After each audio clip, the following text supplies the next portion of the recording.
All right, today we're going to be doing a deep dive into the heart of the Philippines economy. Okay. We've got this hefty IMF report. Okay. It's from December 2024. Yeah. It's their Article 4 consultation. And we also have some really interesting analysis on just the country's structural strengths and weaknesses. Yeah, it's sort of like taking an economic x-ray, Right. seeing what makes the Philippines tick. Exactly. Yeah, and, some listeners might be thinking, why should I care about the Philippines economy? Right. That's a fair question. But this isn't just any emerging market. No. They're on the verge of hitting upper middle income country status. Yeah. And some of the ways they're getting there are pretty fascinating, like through the blue economy, and Right. AI. It's not just about hitting a certain income level, though. Right. The IMF report actually highlights how the Philippines managed to decrease their poverty rate in 2023, Oh, wow. despite global economic challenges. Yeah. So that's a pretty big deal. That is impressive. So is the Philippines really a star performer, like some are saying? Um, What does the IMF report have to say about that? well, the IMF paints a cautiously optimistic picture. Okay. They acknowledge the global headwinds, like rising commodity prices and shaky global demand, but the Philippines has managed to keep its economy growing at a steady pace. Okay, steady growth is good. Yeah. But what kind of numbers are we talking about here? Well, their gross national income per capita jumped significantly in 2023, Okay.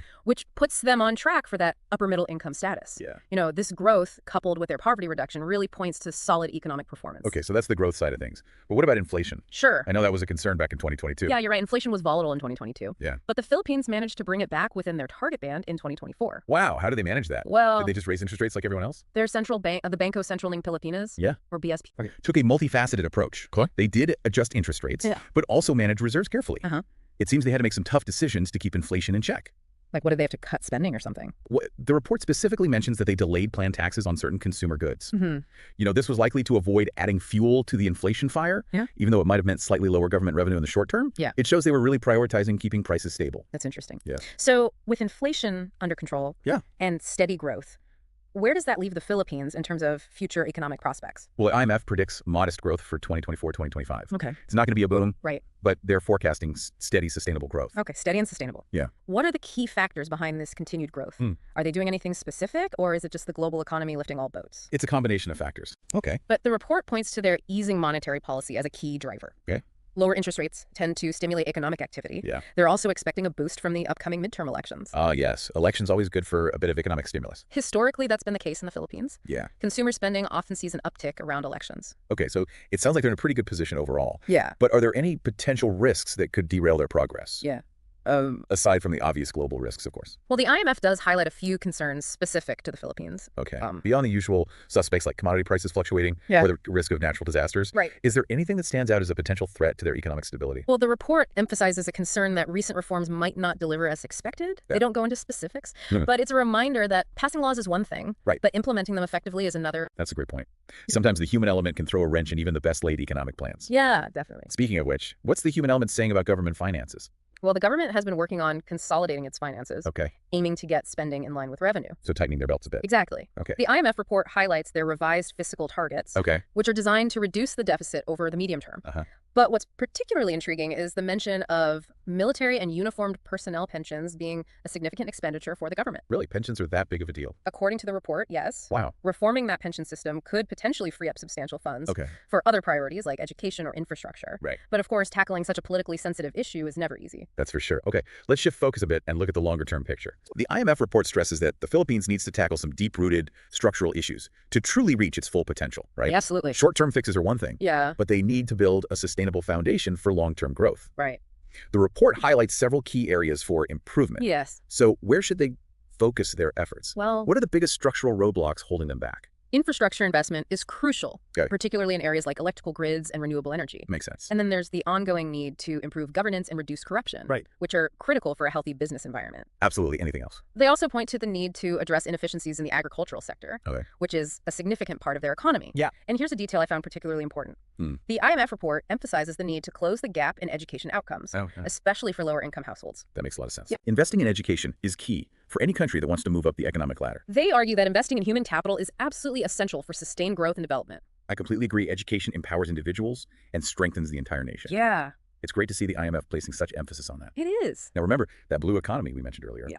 It seems like that could play a big role in the Philippines' future. Absolutely. The Philippines has vast untapped potential in its ocean resources. Okay. The traditional blue sectors, like ocean fishing and tourism, Right. are already substantial contributors to their economy.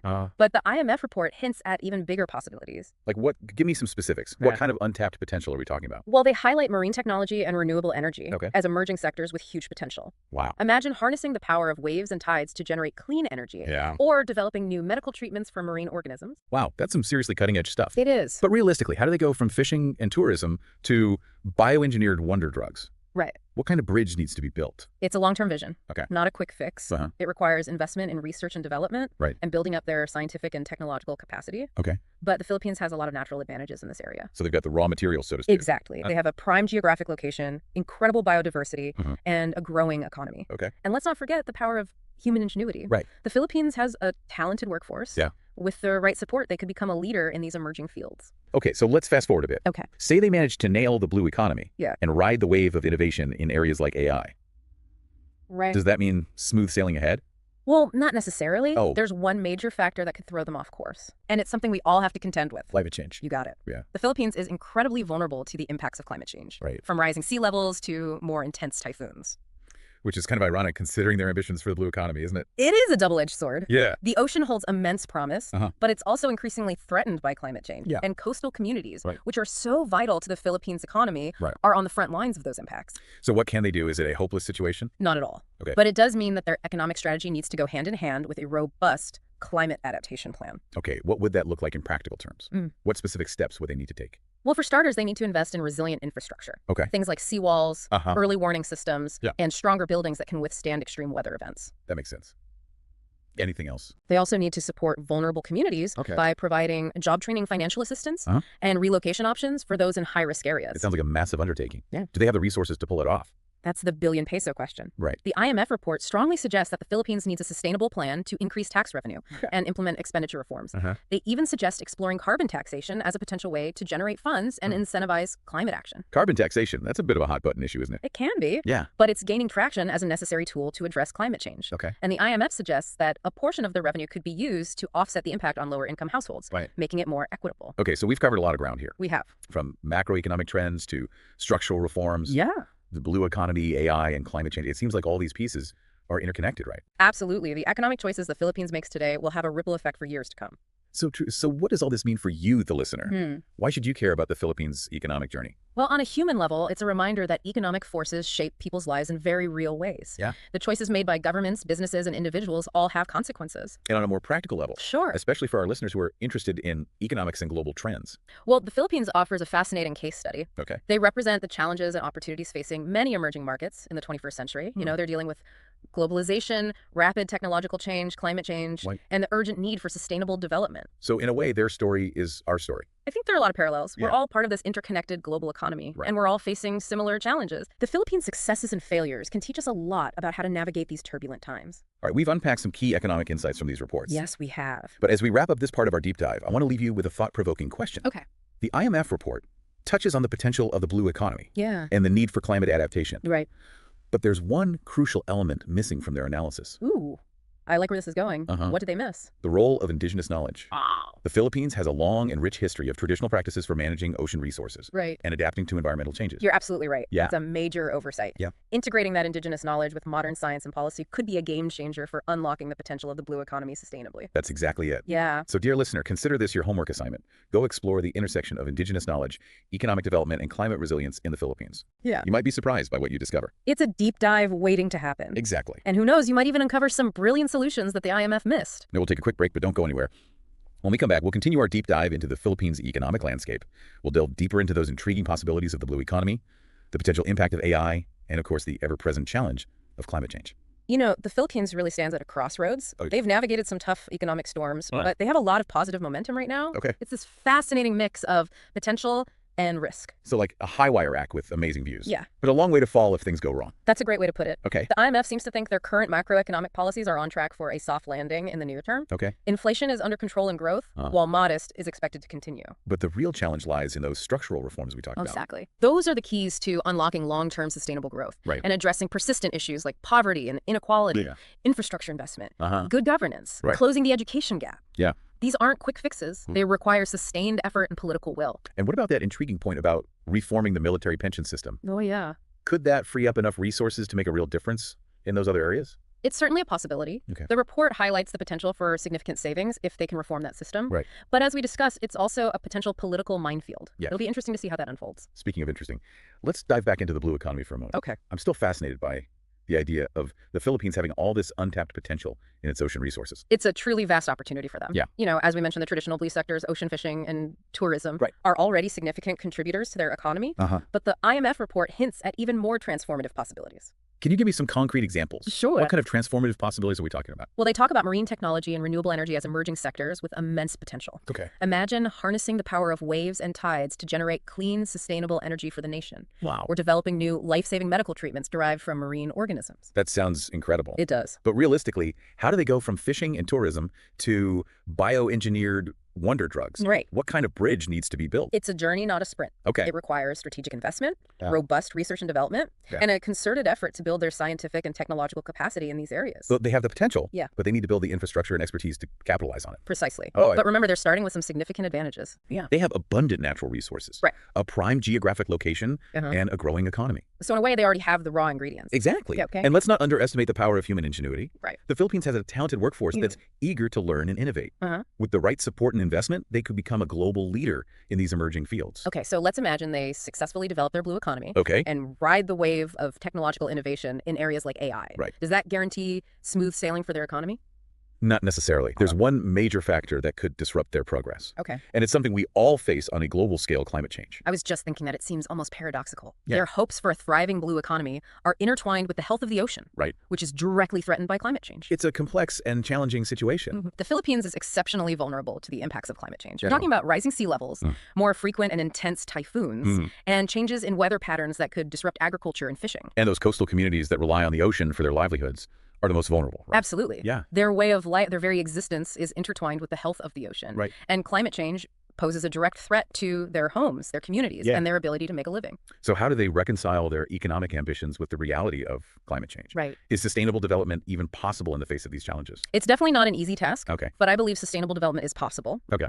It requires a fundamental shift in thinking Mhm. and a commitment to integrating economic development with environmental protection and social equity. Okay, so it's about finding that balance. Yeah. That sweet spot where economic growth doesn't come at the expense of the environment or Right. the well-being of the people. Exactly. Okay. It's about moving away from a short-sighted, profit-driven approach to development. Right. And embracing a more holistic, long-term perspective. So what concrete steps can the Philippines take to make that happen? What does this holistic, long-term perspective look like in action? Well, for starters, they need to move away from siloed policymaking. Okay. Economic policy, environmental policy, and social policy need to be developed and implemented in an integrated way. So it's about breaking down those barriers between different government departments Yeah. and working together toward a common goal. Precisely. Yeah. And it's not just about government. Right. They need to bring all stakeholders to the table. Okay. Businesses, communities, scientists, indigenous groups, and civil society organizations. Okay. Everyone has a role to play in shaping a sustainable future. That sounds great in theory. But wouldn't that create a lot of conflicting interest and potential for gridlock? It could. How do you get everyone on the same page? It definitely wouldn't be easy. Yeah. But I think the key is to focus on the common ground. Okay. The areas where economic development and environmental protection are mutually reinforcing. You mean finding those win-win scenarios? Exactly. Right, For okay. example, protecting marine ecosystems isn't just good for biodiversity, it's also essential for the long-term health of the fishing and tourism industries. Right. Investing in renewable energy can create jobs, Yeah. reduce reliance on expensive fossil fuels, Right. and make the Philippines more resilient to climate change. I see your point. So it's about framing these issues in a way that highlights the shared benefits of sustainable development. Precisely. Yeah. And it's about demonstrating that economic growth and environmental protection are not mutually exclusive. Right. In fact, they can be mutually reinforcing. That's a really important point. It's not about stopping economic growth altogether. No. It's about steering it in a more sustainable direction. Yes. A direction that benefits both people and the planet. Exactly. Okay. It's about creating a more just and equitable society Huh. where everyone has the opportunity to thrive now and in the future. That's a great point. This concept of sustainable development isn't just about protecting the environment. Right. It's about ensuring that economic growth benefits everyone. Yeah. And doesn't leave anyone behind. Absolutely. Okay. It's about creating an economy that works for people and the planet, Right. not one that exploits one at the expense of the other. Now, I realize that embracing sustainable development will likely require some tough choices. Sure. Not every economic activity is going to be perfectly aligned with environmental protection. True. How do they decide what to prioritize and where to draw the line? That's where the real challenge lies. You know, Yeah. the Philippines might have to make some difficult decisions. Okay. Like saying no to certain types of investments or development projects Oh. that would be harmful to the environment, even if they promise short-term economic gains. That takes a lot of courage, It does. both from political leaders Yeah. and from the public. Mhm. Are they ready to make those tough choices?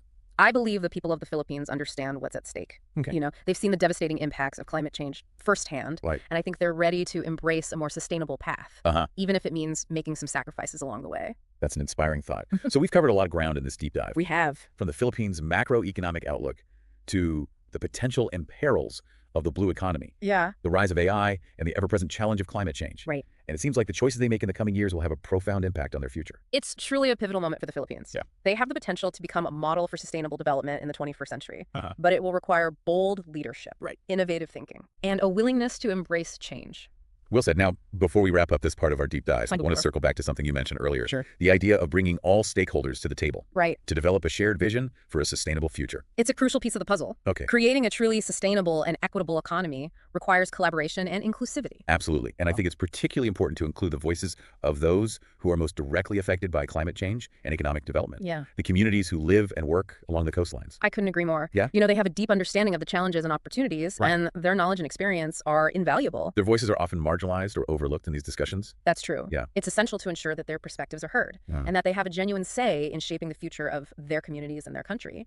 So, as we move into the final part of our deep dive, let's keep those communities in mind. Yes. They are, after all, at the heart of the Philippines' blue economy. Yeah. As we kind of delve deeper into this idea of the blue economy, Yeah.